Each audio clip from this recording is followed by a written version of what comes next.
I'm Andy Jennings. You might know me from such YouTube gems as eating a half-frozen durian, stripping lip paint with my wife, and drunkenly yelling Doom Bar in a Weatherspoons. The glorious YouTube gold I'm bringing to you today is the purview of, well, basically every beardy middle-aged man who's probably a dad at this point, Warhammer Age of Sigmar. I've been fairly deep in the AOS tournament scene for, it's about 3 years now, and I haven't seen anyone trying to just film an entire tournament and whack it on YouTube, but it's that pioneering spirit that brought you the things I said earlier. Now, got a quick errand to do first. While I drive over there, why don't I tell you about where I'm going? Splendid idea, framing device Andy. Mercia Madness is a 2-day Age of Sigmar tournament held once a quarter and run by my dear friend Tadpole, who I've known since I was a wee lad. It's held at Worcester Wargames, which is our wargame shop in Worcester, and I still can't make a way of ending that any less silly. So, let's see if the framing device is still going on. Somewhere in here is a sleeping bag, a sewing machine, and mindless spell kits, which I need to dig out. Right, that's one I didn't specifically need. Good start. Having had that exciting detour to storage, I'm going to drive up to the Midlands. And in the meanwhile, Andy, why don't you tell everyone what I'm taking? Another stonking idea, framing device Andy. The Maneater Legion is an Ogre Mawtribes army that started out as 1 unit of Maneaters in my 6th edition fantasy army, before gradually expanding over the years and taking over the entire show when I realised I was just having more fun doing the kit bashing than just painting ogre flesh and rusty metal. Now, I'm going to be doing a blog post somewhere on the whole army very soon, spoilers, but for now, let's just go through what I took this weekend. The meat of the army is my general, the Snake Khan Ragnos. My take on Kragnos that's a bit more ogre and giant monster instead of just a skinny horse. His 3D 6-inch charge bubble is what keeps the army moving, although it's a bit less of a rail gun than it was in 3rd edition, and his frankly terrifying set of impact hits on a monster keeps any monsters on the field in line. Now, the potatoes of the army are my 3 units of Iron Guts. They're big sturdy lads with big clubs. I know a lot of ogre players prefer gluttons right now for points value and, weight of fire and wounds and that, but I find that there's a lot of things in the game that need Ren 2 damage 3 and the threat of being able to fight twice to keep them in line. Plus, big club. Now, the green beans of the army, weird analogy, is my wizard, the butcher, who his spells are fairly useful, I guess. Extra attacks, some healing, some -1 to hit, but his main value is contributing to the movement shenanigans with his run and charge bubble. So he'll commonly be found hiding behind Kragnos, helping the Iron Guts go the right way. Next in the bag of tricks are the Gorgers, troglodytic monsters who, for some reason, are still joining in the Maneater cosplay shenanigans. They're my answer to why doesn't the army just stand in the way of the fat boys battering them down?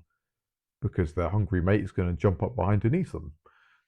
They also do hose out the attacks, have a huge amount of wounds to soak up damage, so they're usually good for taking out something big on the way. And the dessert course in my mixed metaphor from earlier is the Iron Blaster, particularly the Scourge of Gyren Iron Blaster, which does a lot of work soaking up damage from people who are very scared of that Ren 2 damage 5, 3 shots with crit 2, and also all of that does a fair amount of damage when it goes off as well. Needlessly taking up the plate, just because there was 130 points to spare, are some Noblars, who, frankly, are mostly just here to be even more man-eaters and just do something with a bunch of base fillers from 20 years. They occasionally get given a treasure for intercept. They're probably getting replaced the next time I get some more models. And finally, we have Forbidden Power, done in my own style, of course. So we've got Lorshon the Soul Seeker, who carries around wizards. We have the Porogast, who shoots and possibly turns off command abilities, although not really. And then with a long pan over here, we have both the Soul Screen Bridges and the Shackles of Valgar, which the latter's actually see some use occasionally. And that, apart from some rules minutiae, is what I took. So, I think at the point in the bridging narrative I'm ready to Tadpole's House, important pre-tournament prep. But let's skip past that, where we didn't kill Gale's Pust in the end, and cut to showing up bright and early on a frosty morning, whipping straight through the shop and into the basement in a manner that does not look like sped up footage, so that we could start setting up all the important things for the first game. I swear, my tournament setup gets more complicated every time I come out.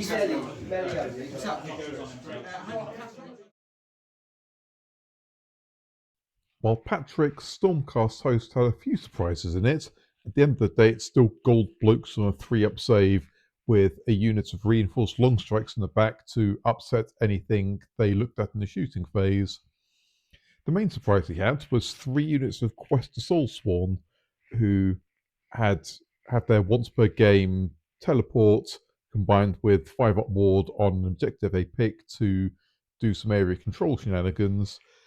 He also took a Knight Relictor with the once per game 7-up prayer artifact to have a get out of being charged 3 for the long strikes, and a unit of Liberators to fill up 90 points. He also took Taunus the Redeemer because, in his words, he could take any Stormcast units with him, but I dare say that little bit of healing and bonus to rally didn't hurt either. But yes, the main party trick in his bag was those reinforced Stormdrake Guard. Not quite as scary as they were at the top of 3rd edition, but still 4 big old dragons flying down my direction. We both had 2 drops, so winning the roll for attack and defender was pretty useful for me, letting me choose who had the first turn. We both had fairly similar deployments, both favouring the left-hand side of the board. He had his Stormdrakes pushed back to avoid Kragnos ruining their day early on, while long strikes were very much in range to have a go at whatever they wanted, or pop through the Portaloo to do a teleport. His tactics were Scouting Force and Restless Energy, so he was looking to get his foot guys into my deployment zone ultimately and take stuff, while also taking all the objectives. It's probably worth noting my objective was also Restless and Master the Paths for kill a hero and then do some board control shenanigans. Unsurprisingly, the main move of his turn was plonking down the long strikes within range of the Iron Blaster and blasting it off the table before it got a go itself. Not a huge score for the first round, but he didn't need it. My turn focused on driving up the middle to take the objective to score Restless, scaring off the long strikes, and putting the Shards of Valgar on the Questers' objectives. They didn't teleport onto it, missing the fact they were stood right in front of it and could have walked onto it. Round 2 priority. Good luck. Right. Gonna take that, I think. There will come a day when I can get the choice of double turn on turn 2 and don't take it, but it wasn't this day. So the focus was not on battle tactics this turn, but just taking objectives and taking everything out. So Kragnos and Iron Guts went all the way up the board, and we brought the Gorgers down in range of the other units of Questers, with the idea of take out everything in one go. A bit more difficult without the Iron Blaster to soften up stuff, but it was good 3d6 charges, got the Iron Guts in, and naturally didn't get the Gorgers in. Now, the camera not being moved around a lot doesn't show a lot of what's going on, but there's some long strikes and Questers up there who absolutely aren't there once Kragnos and the boys have finished their job. The Relictor, no longer there. Taunus, no longer there. Portaloo, still there. And with one other glaring emission we'll get to in a second. Basically, we did a fairly job killing most of what was over there. With the middle of the board now very much empty of ogres, Patrick's obvious play was to start getting stuff in the centre for scouting force, so he brought back his long strikes, got the quests out of dodge, and then brought in the obvious glaring omission from my last turn, which was... It's okay, I didn't actually want my Gorges. Yeah, not touching the Stormdrake Guard in any meaningful way due to Patrick keeping them away meant that the Gorges weren't in a brilliant place right now. And apparently, I'd filmed how little fun they were having, so... I might as well. I'm not going to... Yeah, I might as well use my last CP, because I was thinking of the power through. Yep. I don't think they're going to... Choose Bye-bye, Gorges. I was sweating bullets he was going to push.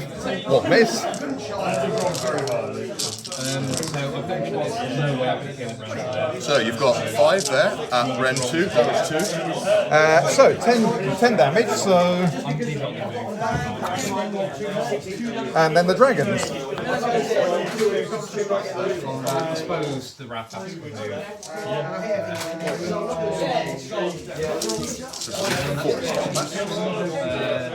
Didn't use my finest hour, I forgot. Oh, yeah! Sorry, Okay. I always... Well, I don't think you're going to need it right now. So 4s and 2s. All you need to do is not roll all of them ones. There we go. Oh, look, you didn't roll all of them ones. Okay, bye-bye, Gorges. So, dead Gorges, one that no pairs objectives, but both of his battle tactics in round 2. I retained priority in round 3 and immediately resolved get the long strikes back off the board and then see what we can do about the Stormdrake Guard. So we moved Kragnos back, we pulled in the one surviving Iron Gut champion to soak up covering fire, and then we got on with my own devastating firepower. 18 Noblar shots, 1 wound. Right, so covering fire, you say? Into your guy? Into him. Yeah, so 4s and 3s. In this power round. He's not all that defending, because... So 1 goes through. So, Ren 2, 2 damage. Yeah. Oh, he's alive! That's all we got. That's all we got to do. Right, okay. We won't film the charge phase, because I kind of need to roll some dice. That went better than expected. So yeah, Kragnos flattened the long strikes along with the Iron Guts. The Noblars tied up the Questers in the corner. I kept the middle objective and scored the killing a hero from last turn, leaving me in a reasonable position going into Patrick's 3rd turn. And I'm apparently just losing track of all the Questers on the board because the unit on the objective to the right moved up alongside the Stormdrake Guard to deal with my big stuff in the centre and clear the board, basically. It was at this point in Patrick's charge phase that the dice rolls that lost me the game started happening. Let's break it down. Patrick wants to charge Kragnos. Kragnos is 10 inches away, and even with the re-roll, Patrick fails to get the Stormdrake into Kragnos. Fortunately, I, having saved 2 CP for this, want to try and make the counter charge and get in those big Kragnos impact hits to deal with the unit. I failed to make this, or at least into range, rolling a 7. We both then presume we've cocked our charges and start to move on before Patrick realises, hang on, I couldn't make it into Kragnos, but I could make it into the Iron Guts that's right next to him. So he does that. We negotiate, and I say that means I should get another chance at doing the counter charge, but because it's a fairly major point in the battle, I'll re-roll the actual charge roll. The Stormdrake Guard are 5 inches away, I roll a 4. So, with the literal worst case scenario, I think Kragnos is fucked. Kragnos has been charged. The dragons are finest hour. The dragons are all out attacking. He is... I've got no CP left to all out defense. This could be fun. Oh yes, 7 wounds. Let's do the dragons, the riders first then. So that'll be on 2s and 3s. 2s and... my bad. 2s and 2s. Luckily. A miss. 2 misses. No, no. Yeah, 2 misses, yeah, sorry. Yep, and 2s again. Please roll some 1s. So 3, 6, 9 at Ren 1 because you're correct. 3, 6, 9 at Rend 1. Damage 2. So 5s 1, 2, and damage 2. Yes. Are we finished? No, but Kragnos might be. Right, so 5's then roll it again. So you've done 2, 4, 5. And 5 again, so another 10. 10 at 7. So he's got 1 wound left. Hang on. And then the dragons. Yeah, the dragons.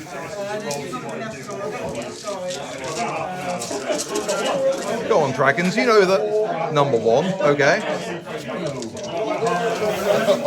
Got an apostle? 2's Ren 2, 4 Ren 2. Ren 2. So 4 of Ren damage 2? Yes. Right, so 5's.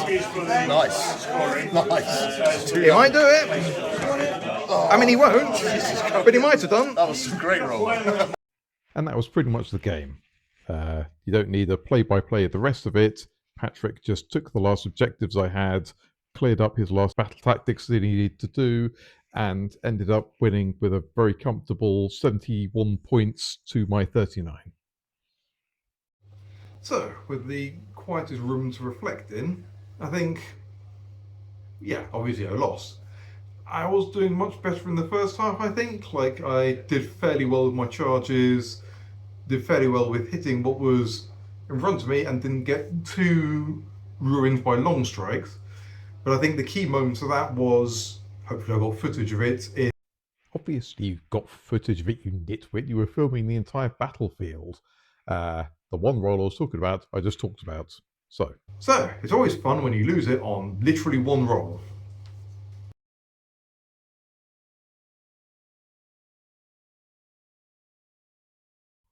Ogre on ogre violence is serious business. Seriously fun business. Anyway, Zippy also brought Kragnos in his more conventional guise as a horse, and we already know what he does. He also brought the other mainstay of ogre monster mash lists, the Frostlord on the Stonehorn with all the gravy trimmings, all the good stuff. And the main bulk of his list was 5 Thundertusk riders, chosen on the basis that they're cheaper than Stonehorns and do just as many impact hits. And finally, his 70-point filler was some Frost Sabers, which we all love because they're cheap and funny. Zippy's deployment was sensibly straightforward for a beast list. Just go in the middle, go straight down. I tried splitting my army in half to counter this, and you'll see how well that went in a bit. He also had some tokens to give me for intercept and recover, and I gave those to Kragnos, the Iron Blaster, and the Noblars as the tankiest units, as I did any time this came up later in the tournament. Zippy's turn 1 focused on castling up in the centre of the board, aiming for my left flank, and sending 1 Thundertusk out to have a go at the Iron Blast with the treasure. I burger-lusted a unit of Iron Guts in to defend it, and then that unit just evaporated. I must have done some wounds because of what happened in my turn. Speaking of which, my turn was mostly spent frantically catching up the refused flank to join the rest of the army. Kragnos lined up the charge to take the middle off of the Frost Sabers, and the Butcher went round to support taking out the Thundertusk, which must have been on very few wounds by the time he got there. Also, the Gorgeous went to capture the objective at the top right there. Kragnos then got the charge in on the Frost Sabers, apparently ended up pulling in one of the other Thundertusks, which then is about to bounce off of him. The Thundertusk that attacked me got taken off, and I scored 1 level of Restless. Right, okay, round 2 priority. Yeah. Good luck. Right, I'm going to take that. Yeah. Once again, not turning down the double. So most of this turn was lining up Kragnos v Kragnos charge, partly for pride, partly for the Golden Kragnos Award, and partly for clearing an important piece off the board.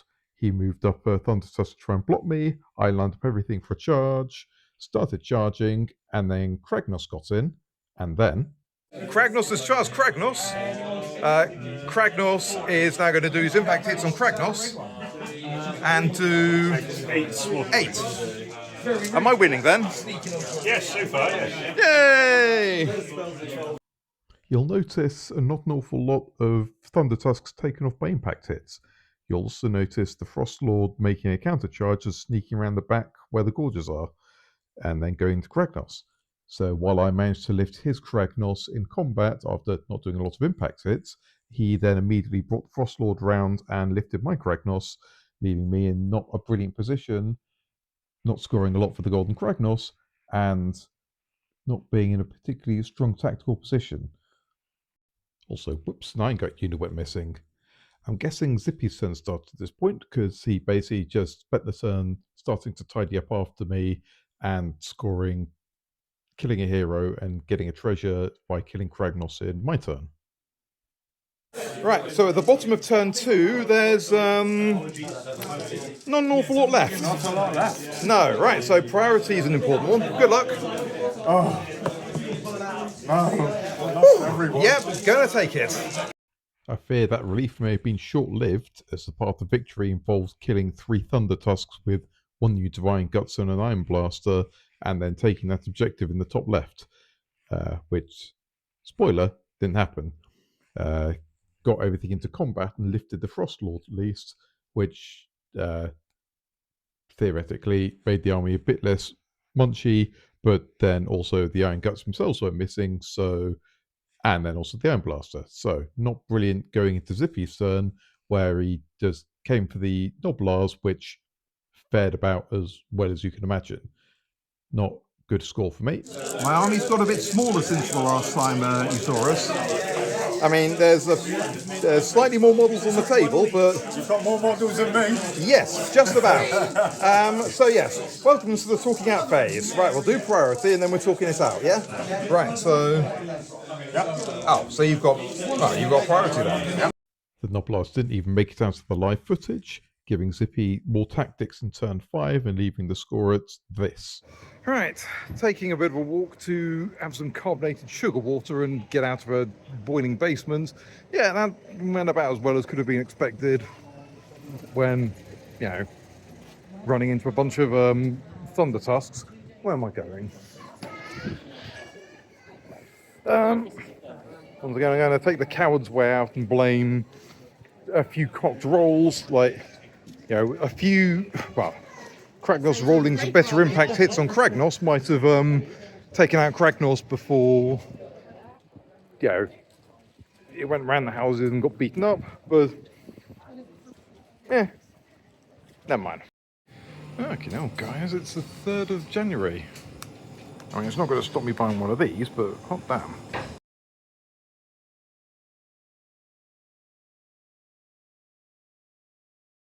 I'm planning to run a Crimson Keep army myself in 2026, so I was both hoping that I'd get Thresh to validate my decision and do some thrashing to restore my standing and get a win in.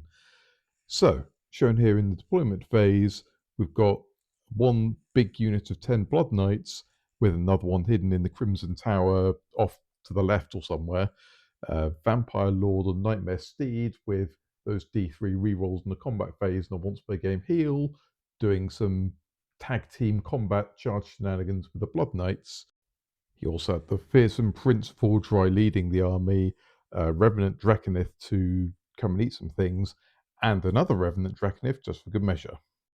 Linked ley lines is what we were playing, so we were both trying to get the 3 objectives along the horizontal in the middle there. Ben got the attacker, so he made me go first eventually. We played a very mirrored lineup. We had 1 dragon facing each green objective, and going into my turn, I played it fairly cagey, moved up the Iron Blaster so I at least got 1 objective, but was trying my best not to get charged by a tide of dragon flesh and reinforced Blood Knights. And apparently pictured just off camera is the Gorges coming down, actually making their 9-inch charge into the Revenant Drac in the corner and tag teaming it with the Iron Blaster. Then in Ben's turn, I mean, I'll show you the score and I'll just cut to the priority roll. You'll see why in a second. I've got lucky with the charges so far in that I haven't been charged. Right, priority, good luck.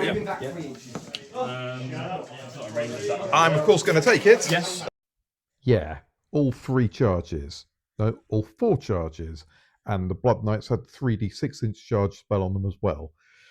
That, I mean, that was kind of it for him at that point, because in my turn, my boys moved up, got some charges lined up, got some cannon fire shoot lined up, and then I introduced Ben to Kragnos' impact hits. Jennings. Having just explained the consequence of Kragnos charging forward, right? Oh! 6, 12, 8, 24 mortal wounds. White towel anywhere. 24 mortal wounds. Right, so I'm having... Jennings is going to win his own award. Yay! And to be blunt, that was kind of it at that point. It's a shame because I don't think Ben had been having much fun with the army. Crimson Keep not being brilliant. Because then Kragnos went in and marmaladed the unit of Blood Knights. The Iron Guts helped run around and tidy up the Vampire Lord or Nightmare Steed, leaving me in a pretty good place at the end of my turn. In his turn, he had to bring down the other unit of Blood Knights because there wasn't really an army left. For some reason, he sent his Revenant Draconith into the Noblars instead of trying to pick off the Iron Guts. The Blood Knights then failed their charge, and without the Nightmare Steed Vampire Lord to help, they couldn't do an awful lot. So then, winning priority in turn 3, I then split my lines. Half of the army went into the Blood Knights and half went into the last Draconith, and the mop-up operation did the mopping up. And if I'm frank, at that point it was just going after my objectives. I think that was the only time I got level 3 Master of the Paths the entire weekend, and ended the game on a fairly monstrous 76-18 win. You know how I did, Lottie? Oh, yes, don't lick my face. Don't lick my face. We don't have that kind of relationship. Right. Okay, so, as much as I want to blame tactical skill, nuance, knowing what I'm doing on that win, it really just came down to one thing. He failed his turn 1 charges. I didn't. I got the impact hits, and, well, that was it. Everything else was just charge, charge, charge. I mean, at the end of the day, a win's a win, so don't complain, but one day I'd like to win a game on tactical nuance, not someone else fluff their charges. Oh well. Right. Oh, I was going to say, and now to go home and recover, but there's still another hour on the round. So, what do we do, Lottie? What do we do?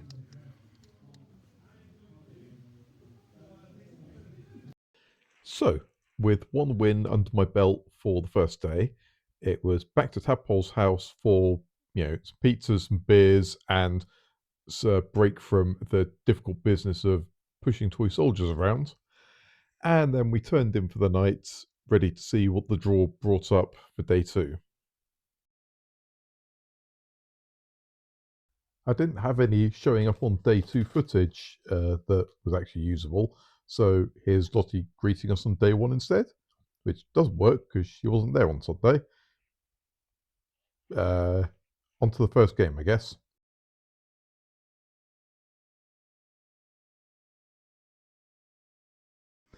You knew what sort of game it was going in when you're playing the guy the Best Sport Award was named after. Dave's army was nice and straightforward.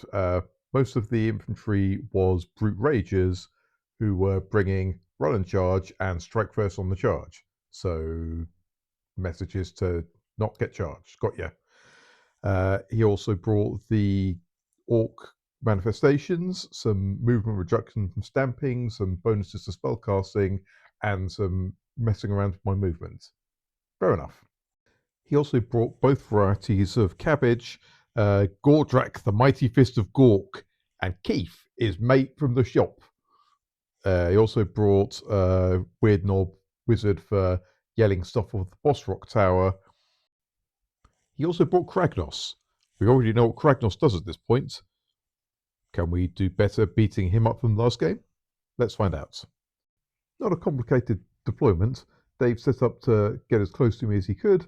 I went back a little bit to avoid giving him the turn 1 charge, and left my butcher a bit far back, which had problems later on. As a result, Dave played a fairly conservative turn 1, didn't quite get onto the scoring objective on the top right there, but did get the other one, and then left Kragnos and Gordrak in position to menace my units aiming for that objective, but I had bigger problems at the time. Turn 1 and it all seems to be going a bit wrong. My standard broke and it stuck to me. Not the biggest problem that unit had this turn. The Butcher and his +1 to hit were well on the other side of the board, so 2 units of Iron Guts that were close enough just had to deal with the Brute Rages on their own and the potential backswing from Kragnos, and then Dave got the countercharge with Gordrak in the end, so I had to split my fire a bit. The first unit all out attacked and swung into Gordrak and took him off immediately, but that did mean that the Ragers were able to kill them immediately, so the other unit, having activated Fight twice, swung to the Ragers and killed it, thus taking the objective and leaving me in a good position. Until I had a really bad idea. Front and centre on the time-lapse camera is, do I make the bad decision? They got their second fight twice. Kragnos is completely undamaged. Will I kill Kragnos? Find out in the voiceover. Nope, didn't happen. Right, okay, kill him off. Yep, they didn't enjoy that very much. Right, priority, good luck. I apparently jinxed myself there. I'll keep it as it is. Well, yes, obviously. Having secured my end of the board a bit better, Dave started rotating stuff into the objective on the top right. I had some mad idea to try and screen off the Iron Guts at the top right there with the Soul Screen Bridge, and only realised far too late, hang on, that just makes it the shorter charge for Keith and the Brute Rages over there. But never mind.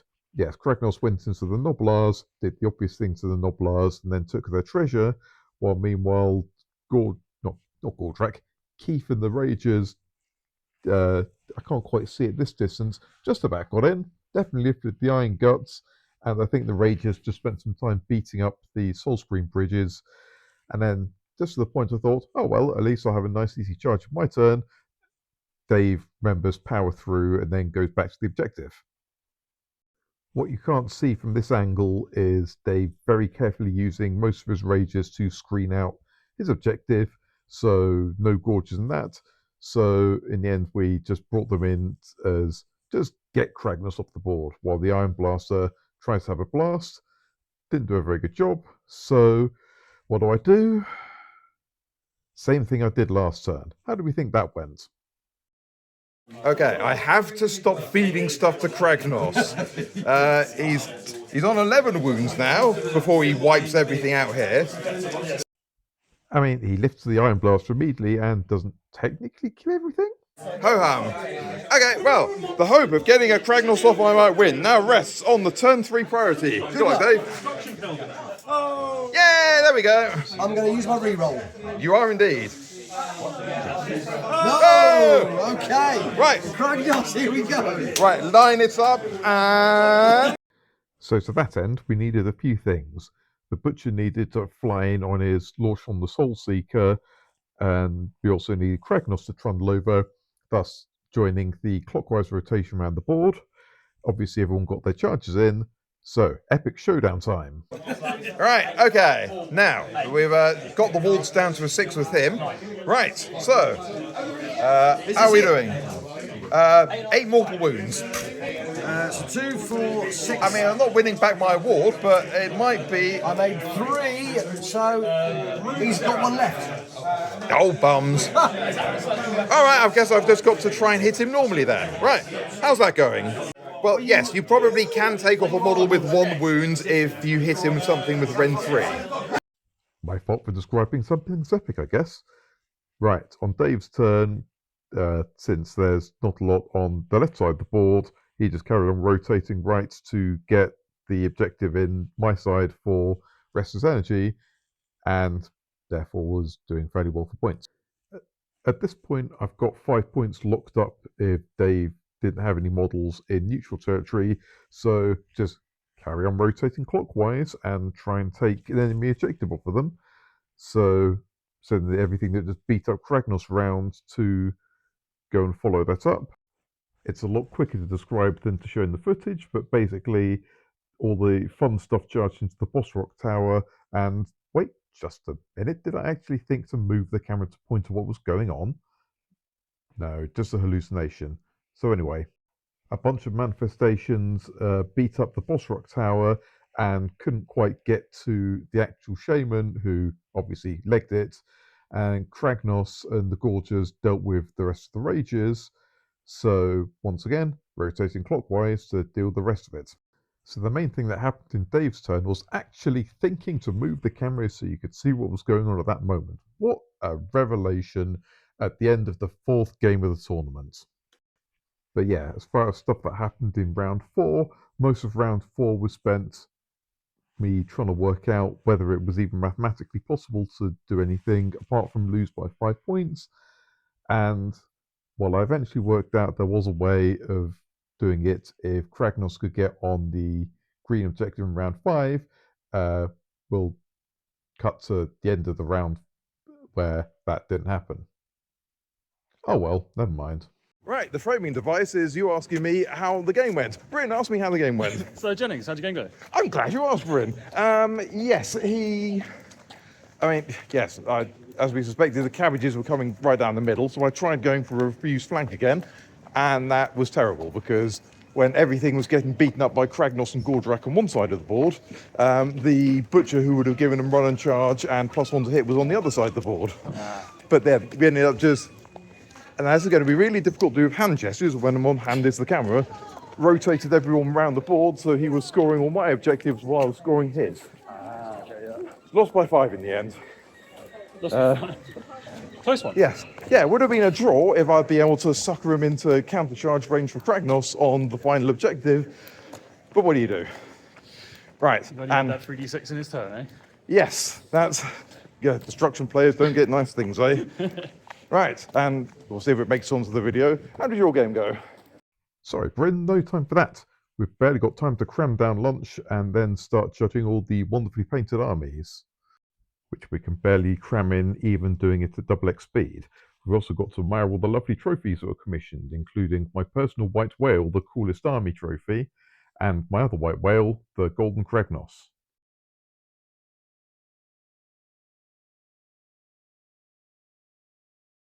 Boy howdy do I not know what to do with Gitz. Here we are, the usual suspect. Here's Scragrot, who's got his moon moving around shenanigans, his 2 casts, and his spell that hails down mortal wounds. Here's one half of a reinforced unit of Squigs, which just vomit attacks at you. And then there's a guy at the back there who can give him extra mortals on crits. Lovely. Oh, it's an array of reinforced Rockgut Trogs and their big King Trug, just to make sure there's no way I can get through wherever he puts those down. Oh, in case I've killed any of the little buggers, here's a large yellow rock that they can come out of when they've been killed. Yeah, that's definitely what I needed.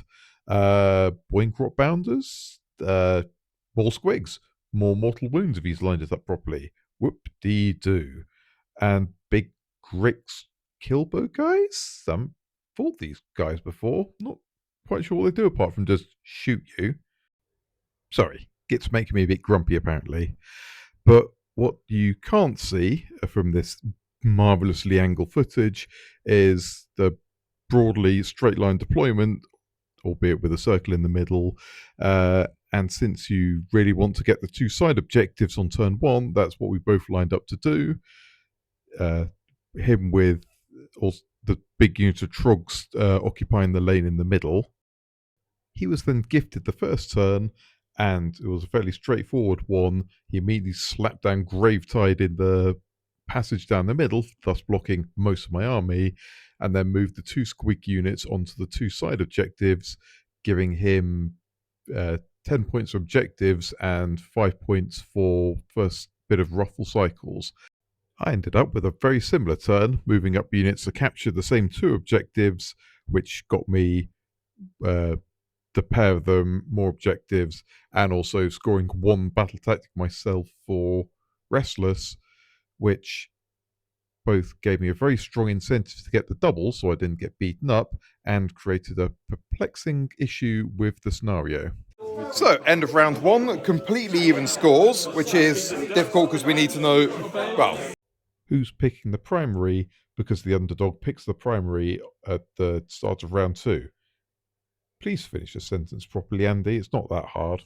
so we're going to have to roll off to see who gets to pick the primary. But first, priority, good luck. Oh, not me then. I had a feeling so. So I now roll off who picks the primary, because good luck on that. Right, so that boy or that boy? So we're going to start with this one. So that's the primary, because it won't take round this way.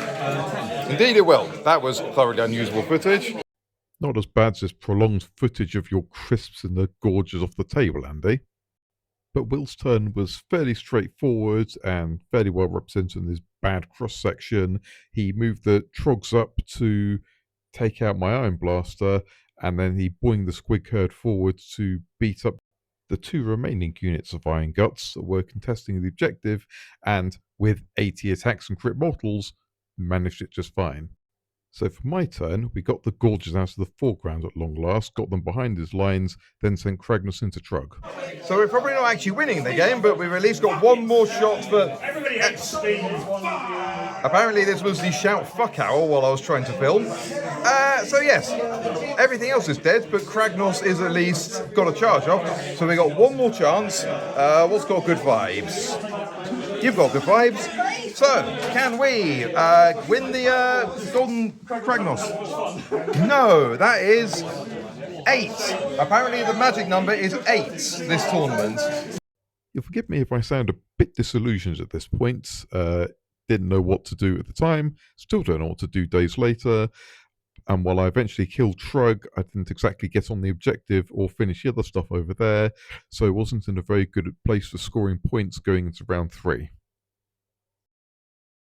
I then took the double, and instead of trying to deal with the squigs or deal with the trogs, decided that getting into bog with Big Rick's cool shots was the best use of Kragnos, so nothing seemed to get done in my turn, so we're just going to fast forward through that. Will was much less ambiguous on what he knew his army could do, so moved up the trogs to try and beat Kragnos, and, well, you can probably guess what happened with that.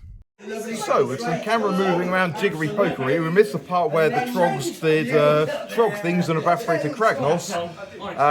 I'm not winning this, am I?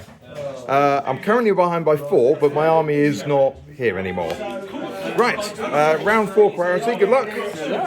Yeah, oh. That's the 6. Yeah, that's pretty much not me then. Yes. Yeah, it was pretty much just tidying up for Will at this point. The only significant move was Tom deciding that he wanted to be on camera, popping in for a second, and then being told, yeah, you're going to be around for a frame, mate. And he stood there for a solid minute, just staring at the camera, being in quarter of a second of footage. Hopefully he's enjoyed having his face zoomed in on all this time. But yeah, the only thing I did the rest of the game was beat up the Loon Shrine, while the Gorges got beat up by everything else on the board, with a very solid win for Will. So we finished as we started, in the heavy-handed visual metaphor. What do we say, apart from fucking Gitz? Yes, there's not really a lot can be done about reinforced rock guts and reinforced squig herds vomiting mortal wounds at you. I guess we managed to, Kragnos and the Gorges clawed back bits of dead Gitz as they worked their way around the board, but not in a meaningful way that scored points.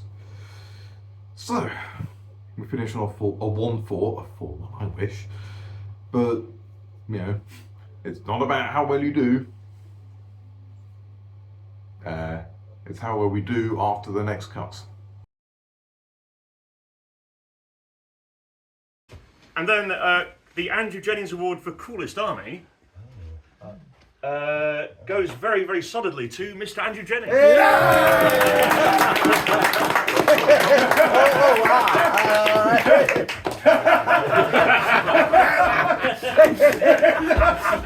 Jennings beats everybody else by more than double. Fucking finally! Right, I'll play Feck for the rest of the edition.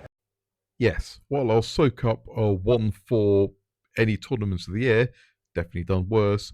Coolest Army is what my army's built for, and having finally landed the full fat version and not just the runner-up at every tournament of the year, I'm very happy as a result. Naturally, of course, the handle broke as soon as we put it in the car, but we managed to repair it fairly easy when I got home, and I'm going to call that a commemoration of all the broken weapon handles, standards, noblars, all the broken parts that have happened to the army on the road to landing the trophy, and not just me being clumsy.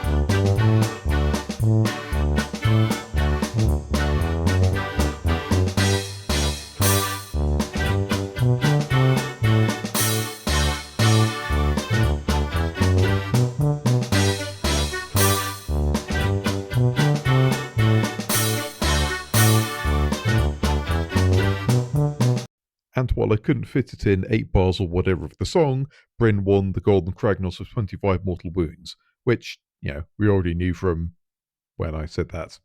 Incidentally, if you'd like a ticket to the next Mercia Madness in April, you're already too late. Tadpole put them on sale on this Monday at time of recording, and they sold out before I even tapped back into WhatsApp. So, good luck with that. Anyway, let's wrap it up. Yes, you join me a week after the tournaments, most of the way through the editing, with the wonderful prize and my sound recording co-host to think about how it went and not have to reshoot this 20 times like I did for the intro. And it's an interesting experience seeing every move you make in the game played back with a camera that's pointing completely the wrong way. I think, yes, if I do that again, then we're going to actually move the camera around a bit so you can see what's going on. As far as the actual gameplay, though, yeah, I don't know. As we saw, the first 3 games, all of them on the first day, were pretty much decided by 2 or 3 fairly lucky, or more, in my case, unlucky dice rolls. And I think with, let's say, slightly less spiky luck, I would have ended that day with a 2-1 instead of a 1-2. And Ben would have probably had a better time. But yeah, looking at the later games and just generally thinking, I really have to stop just taking the double any time it comes my way and just going, YOLO, that looks funny. Yes, I imagine I probably would have stood a better chance of winning my 4th game if I'd had a 10-point boost from not feeding you Divine Guts to Kragnos.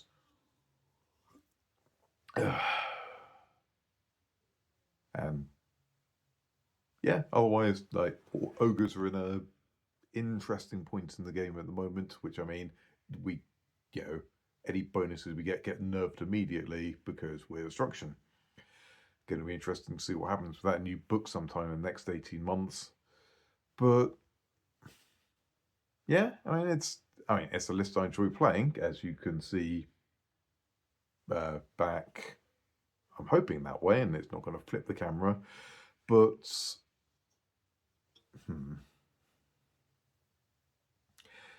yeah, I don't know. As ever, I just need to stop making silly mistakes and roll more than an 8 for Kragnos' impact hits. I've had some tournaments, one previous Mercia Madness, where I was up against the Sun's army and he did a total of 81 mortal wounds across 3 giants. Yeah, this is meandering a bit more than I thought. So let's wrap it up. I'm very, very happy with the important thing I won. Now the next trick is going to be doing that at a much larger tournament, and we've got a plan for that. 1-4 is a bit below my batting average. Like, I try and aim for 1 win a day at most tournaments, and New Year's resolution is to get another 3-2. And well, we shall see about those later in the year. As for this, I guess we'll see how it does. If you enjoyed this video, why not do the usual social media bullshit you do with a YouTube video? Share, like, comment, subscribe, make James May a sandwich. But frankly, if you want to actually get feedback in a place or pay attention, why not follow my Blue Sky account, where you probably saw this linked at AndyJennings314. Whatever nonsense Blue Sky has at the end.